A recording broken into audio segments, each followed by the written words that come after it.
Boa tarde, turma do quarto ano. Aqui é a tia Daiane. Hoje, sexta-feira, novamente nós vamos fazer o uso do livro didático APS, com a disciplina de História. Então, prestem atenção às orientações e à explicação. Tudo bem? Chegar ao Brasil, capítulo 4, página 86. Para iniciar, ele vai falar aqui para vocês sobre a mudança de pessoas de cidade, região ou até de um país. Mas por que as pessoas se mudam? Qual a necessidade? O que ela busca em outros lugares? Então aí vocês vão fazer a leitura dessa música e vão responder a questão número 1. De acordo com a canção, por que o imigrante queria deixar o país onde nasceu? Mas por que ele faz isso? Aí vocês vão responder. Por que vocês acham que ele mudou de país? Na página 87, pessoal, ele vai falar sobre as migrações na história. Então, desde a origem dos tempos, dos dias de hoje, o ser humano sempre migrou. Esse processo chamado migração é a saída de pessoas de um lugar para o outro. São os processos de mudanças de um país, de um estado, de uma cidade. Então, sempre as pessoas se mudam em busca de melhores condições de vida, de um trabalho, certo? E nos dias atuais, há inúmeras razões para as pessoas migrarem, para sair do seu país de origem para morar em outro. As migrações elas podem ser voluntárias, quando as pessoas poderiam continuar vivendo naquele lugar, mas decidem, por vontade própria, se mudar. Pronto, eu e minha família nós vamos nos mudar porque a gente quer, certo? Então, essa é a voluntária. Vai para buscar um emprego melhor, por uma vida melhor. Existe o por vontade própria, mas também existe forçada. De que forma? Quando as pessoas migram para fugir de catástrofes naturais, guerras ou perseguições políticas e religiosas. Porque por aí, pessoal, nos países afora existem essas perseguições religiosas, políticas, guerras e catástrofes naturais, como, por exemplo, tsunamis, ciclones, terremotos. Então, as pessoas acabam migrando de forma forçada para outros lugares. Então, aí nesse mapa, vocês observam o mapa mundi, que é o mapa do mundo inteiro, e vejam essas setas verdes saindo e entrando em vários países, continentes e tudo mais. Aí vocês vão preencher esse quadro com o que se pede. Na primeira parte, vocês vão dizer 3 países ou continentes que muitas pessoas procuram para viver. Então, assim, vocês vão observar onde tem seta chegando, aí vocês vão colocar o nome de 3 lugares. Depois, vocês vão colocar 3 países ou continentes de onde muitas pessoas emigram, ou seja, quando elas saem do seu país de origem para viver em outro. Então, vocês vão colocar 3 nomes aí de locais onde as setas estão saindo, tá certo? Onde as setas estão saindo. E depois, países ou continentes para onde vão muitos brasileiros. Localizem o Brasil aqui, pronto, localizei o Brasil. Aí vocês vão dizer países para onde os brasileiros vão. Aí vocês vão observar as setinhas que estão saindo, para onde elas estão indo. Aí vocês vão colocar o nome de 3. Tá certo? É bem fácil aqui, é mais questão de observação. Na página 88, nós vamos falar do nomadismo e sedentarismo, que são isso. No início, os seres humanos eles viviam apenas da caça e da pesca e coletando frutas e legumes por aí, em busca de alimentos. Eles sempre estavam mudando de um lugar para o outro, eles sempre estavam migrando. Ou seja, eles eram nômades. O que são nômades? São grupos, sociedades, comunidades que não têm um lugar certo para morar, sempre estão viajando em busca de melhoria para o plantio.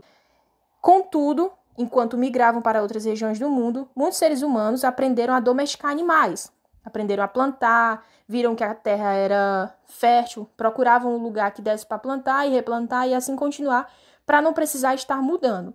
Aí começou a surgir o que chamamos hoje de sedentarismo. A gente relaciona sedentarismo à questão da falta de exercícios. A pessoa é sedentária porque ela não pratica exercício. Aqui na história, pessoal, o sedentarismo é exatamente essa questão de a pessoa ter só um lugar certo para morar. Pronto. Eu moro aqui nessa região, tenho meu emprego, tudo aqui certinho, então não preciso mais estar me mudando. Então, deixou de ser nômade para ser uma pessoa sedentária. Ainda hoje existem muitos povos que vivem de forma nômade, é o caso dos beduínos, pronto. Aqui no livro ele traz um exemplo de quem vive de forma nômade, que fica por aí migrando de lugar para lugar, não tem um lugar certo para morar, tá certo? Então aí vocês têm uma foto de um beduíno sírio em um acampamento. Então eles sempre montam acampamentos, é o que a gente chama de nômades. E o sedentarismo é exatamente o contrário. A pessoa tem um local para viver, tem um local de trabalho, não tem a necessidade de estar se mudando. Aí na questão 3, vocês vão, com a opinião de vocês vão dizer como você imagina que vivem os povos nômades atuais. Descreva de que maneira você acha que eles conseguem seus alimentos. Então, vocês vão descrever como que vocês acham que esses povos de hoje em dia conseguem seus alimentos. Na 4, qual é a principal diferença entre o modo de vida nômade e o modo de vida sedentário? Acabei de responder para vocês.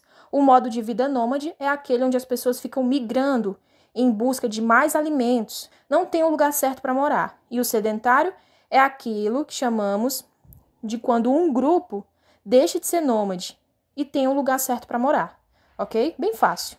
Na página 89, o pessoal vai falar da agricultura, que a agricultura foi mudando com o tempo. Tá certo? Vocês vão fazer a leitura desse texto e depois vão responder a questão 5. Você acha que todas essas mudanças são positivas para a natureza? Por quê? Essa mudança que ele fala aqui, pessoal, é a questão da derrubada de florestas, mudando o curso dos rios, criando grandes plantações e controlando melhor a produção de alimentos. Aí foi assim que a população dos seres humanos começou a crescer e ocupar regiões. Então, vocês acham que essas mudanças são positivas ou negativas? Essa derrubada de floresta, mudar o curso dos rios. Eu sei que eles precisam da agricultura, mas vocês acham que dessa forma é correto? Aí tem aí, as atividades agrícolas podem provocar mudanças no ambiente. Esses 4 pontinhos vermelhos vocês vão ler e vão dizer se vocês concordam com eles ou não, certo?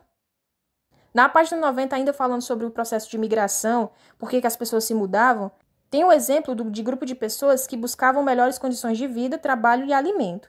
Aí nessa época, pessoal, também começaram a surgir as indústrias. Isso provocou o crescimento das cidades, porque as pessoas vinham do campo para trabalhar nas fábricas. Além disso, na Europa, a vida no campo era de muita pobreza. E esse foi um dos motivos que levaram à migração, né? Então, a questão 7 fala: o surgimento das indústrias mudou a vida das pessoas na Europa? Isso aqui vocês vão responder se mudou a vida das pessoas. As pessoas saíam do campo para a cidade. E na questão 8 ele fala qual foi um dos principais motivos da migração europeia para o continente americano no século XIX e no início do século XX. Aqui vocês têm que pesquisar no livro. Qual foi o principal motivo dessa migração?